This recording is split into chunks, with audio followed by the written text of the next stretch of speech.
Now then, people, and welcome back to the Just Joe Football Show. And as promised, we hit 1,000 likes, another video drops. And a bit of breaking news for you concerning Andrea Radrizzani, Kalvin Phillips, and of course, the main man, Raphinha. Will he or won't he go to Arsenal?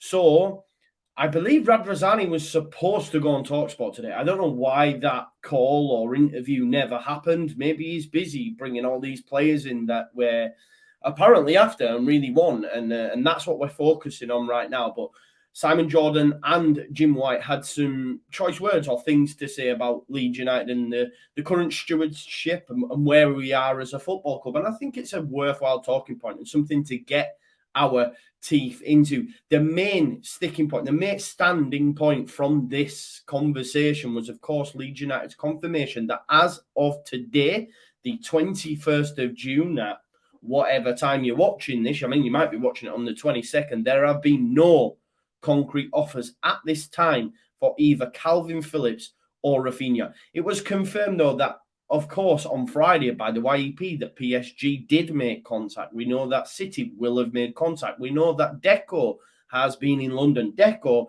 he's putting in some miles, I tell you. He's really touting his boy everywhere, here and there, you know. We know that conversations have been had. But up until this point, there has been no concrete offers. Leeds United's line is, we are working only on bringing in players at this time. We have no wish to sell either player at this time because we are only working on bringing in footballers to the football club. And like was conversed on the show, that's the right attitude to have right now because we nearly went down. They're the facts behind it. Simon Jordan, who I enjoy, you might not agree with him all the time, but he's not afraid to speak his mind. And he said that Leeds United should be trying their damnedest to keep them players. If not, they must get top dollar, you know. And Jim White posed the question about Raphinha. You know, apparently the sum, as we're being told, is 50 million. 50 million euros, according to Radrizzani, 60 to 70, according to Phil here. We don't really know. All I know is if he goes to a team in the Premier League, we can expect top whack. As he was putting out that figure of £50 million, Jordan said it's not enough. It's not enough for Leeds United. It is not good enough. And I think we as Leeds United fans all agree with Simon Jordan on that fact. It is not good enough for Leeds to be selling either player really for 50 million, but more specifically Raphinha. He's a great player, an integral part of our side. And, you know, Simon Jordan made that link to Riyad Mahrez, for example, and he went for like 61, 62 million, around about, let's just say ballpoint figure 60 million. So, you know, Raphinha is not too dissimilar from Mahrez, especially when you consider from Leicester to City. So for me, we're looking at, say, Leeds to Arsenal, Leeds to Tottenham, Leeds to Chelsea. Best believe we want around about £60 million. You know, and if Arsenal want him, we have to ensure that they pay top dollar. You know, Simon Jordan said, if they call me and they offer me 50 million, I want 70. If they come up and say, we'll pay you 70, I want 80. If that's their opening gambit, if that's their opening bid, 70, I want 80. You know, he said Leeds have to work as hard as possible to get the top money in. Now, I ask you, the fans of this show or fans of Leeds United, do you have that faith? Do you have that faith that Orta, Radrizzani, Kinnear, the rest of the backroom staff, whoever's involved in these deals, mainly Orta, mainly Radrizzani, do you have faith that they can get top weight for these players? Because you know, we're hearing some miserly fees from Barcelona. You know, there's a difference of like 10 million euros, which would bring the figure to less than 40 million, you know, in English pounds. Do you have that that faith? It is all about how good you are at doing negotiations. And Simon Jordan said that fact. Do we have the minerals to be able to stand hard and say to them, we want X amount? And if you ain't going to give us X amount, on your bike, do we run the risk of Raphinha running down his contract, perhaps? There's a thing to consider here as well about unhappy players.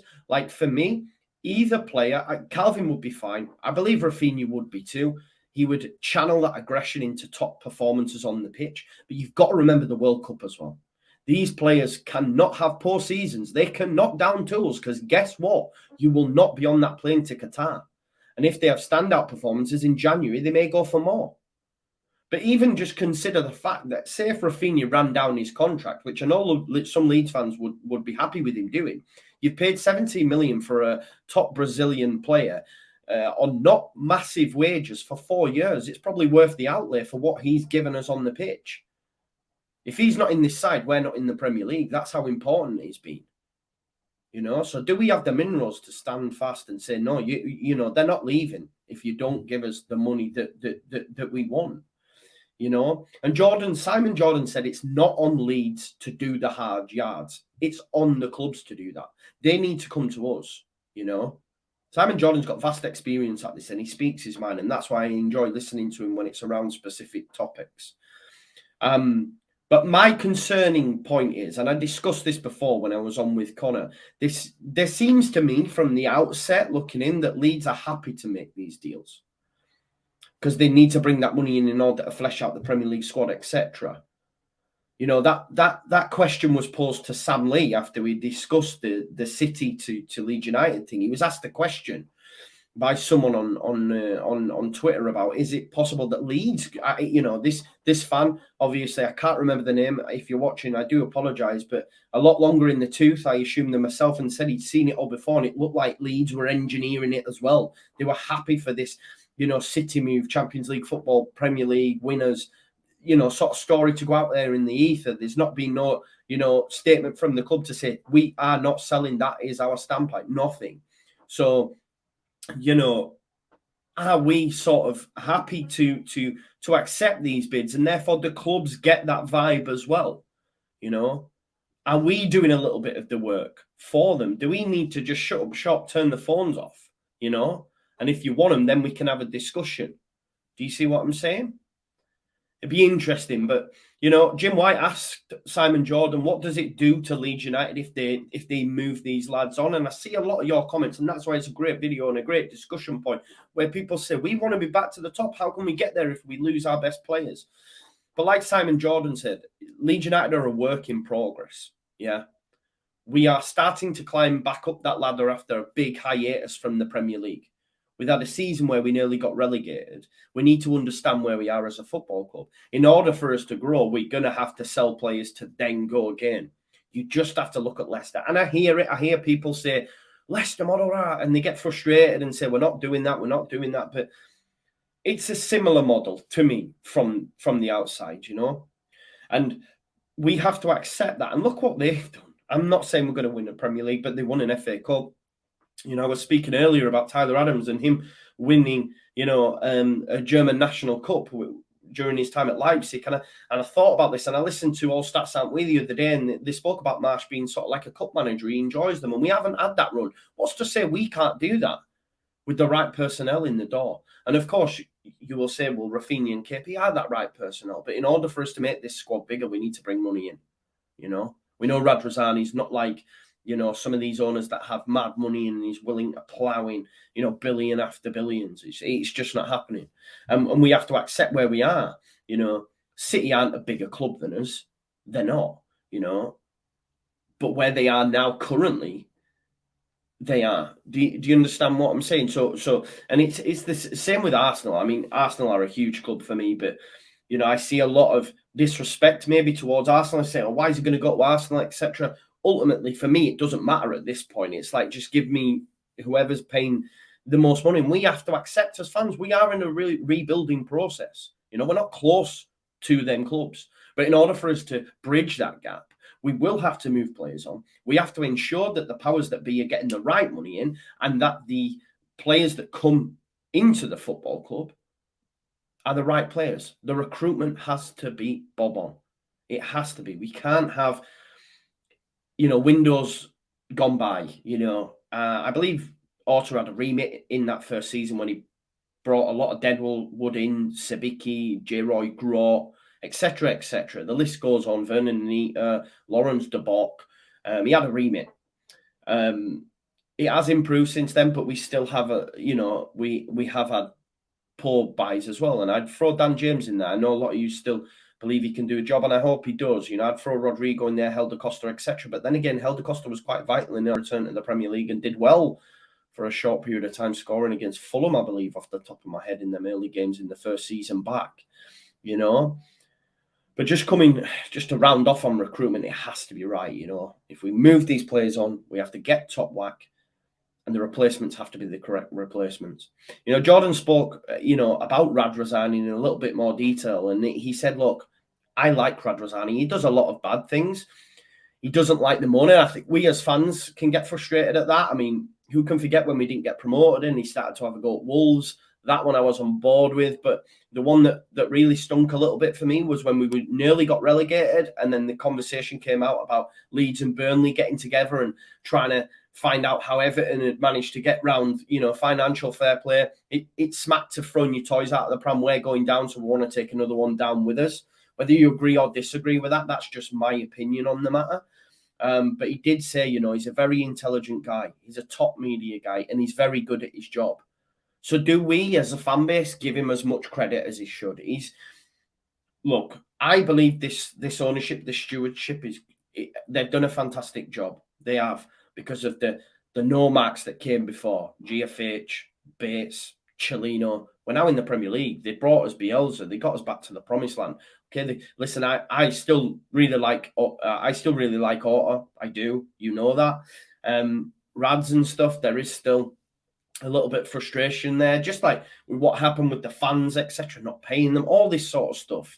There are things that need to be improved on. I think behind the scenes, Leeds United is still operating like a League One club at times in terms of the personnel they have behind the scenes. No dig on any individual. I just think it's very small. It's very small. Maybe the 49ers want to improve that infrastructure behind what's going on behind closed doors. But, Jordan said some very nice words for Radrizzani. And listen, he's done a great job. Even just, I come back to it, just improving Ellen Road as a spectacle to going to the games, the around Billy's statue, the Centenary Square, all these things, which improves, money coming into the club as well and gets people on the drink when you've got the fan zone, etc. But it's them little increment gains that improve it as an overall day out at Ellen Road, and I think that will continue to get better under Radrizzani's stewardship. He knows he messed up. He's trying to rectify that. They're focusing on bringing players in. What we need to do, and we've spoken about this, is ensure that the good feelings continue.